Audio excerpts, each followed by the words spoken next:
Hey guys, what's up? It's Sean from Keeping It Alive, and today we're going to be going over part 1 of caged major scale shapes.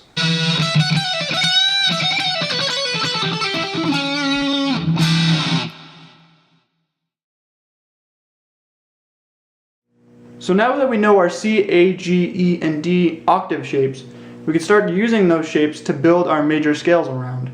So for this lesson we're going to be using the G major scale, which has the notes G, A, B, C, D, E, F sharp, and G. For this lesson we're only going to be working on these scales in one octave, but in the next lesson we're going to start expanding it to see the full shape. So first we're going to start with our C shape G major scale. If you remember the C octave shape, and you know that the 10th fret on the A string is G, this is the octave shape. And since we're only playing the scale in one octave, this is going to be the lowest, and this is going to be the highest note we play. So we're starting with our 4th finger on the 10th fret of the A string, which is G. And the scale is played like this.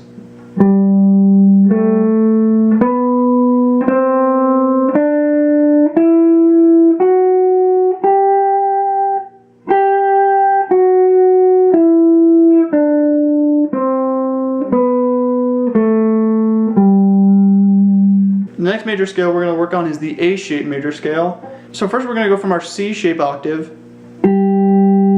up to our A. So we're starting 2nd finger, 10th fret of the A string, and it's played like this.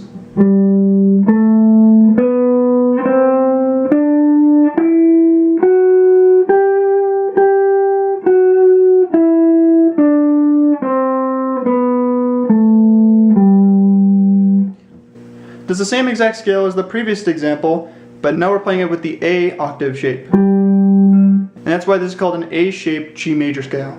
So now we're going to do the same thing. We're going to move up to the next octave shape, which is the G octave shape, and it's played like this. Now there's 3 G's in this shape, but because we're working on one octave, we're going to only be playing the lower octave. So from the 15th fret of the low E to the 12th fret of the G. And that scale is played like this.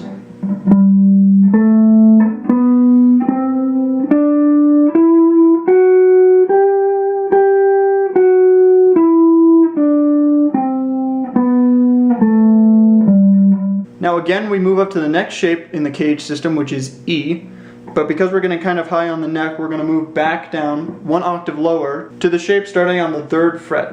In the E shape octave layout for the note G is played like this.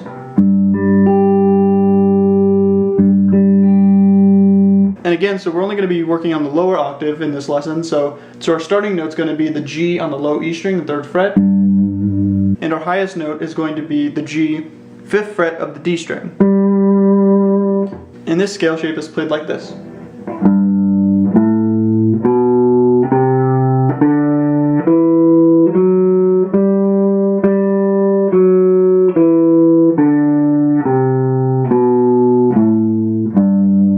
Finally, we're going to look at the D shape for the major scale, and we're moving from our E octave layout to the next one higher, the D shape octave layout, 5th fret of the D string and 8th fret of the B string. And this scale is played like this.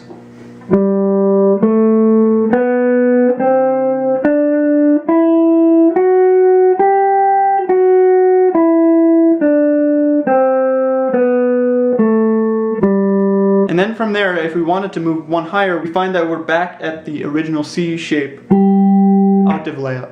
So memorize these scales. The point of learning the same scale in multiple different positions is that once you have them memorized and you have worked with them a little bit, you'll be able to play within the scale, moving up and down the fretboard freely. So start memorizing those shapes and see how they connect with each other. And in the next lesson, we're going to start expanding these shapes beyond just one octave. That's all for this lesson. Make sure to subscribe, leave comments down below on things you'd like to learn, and you can follow us on Facebook at facebook.com/KRAGuitar.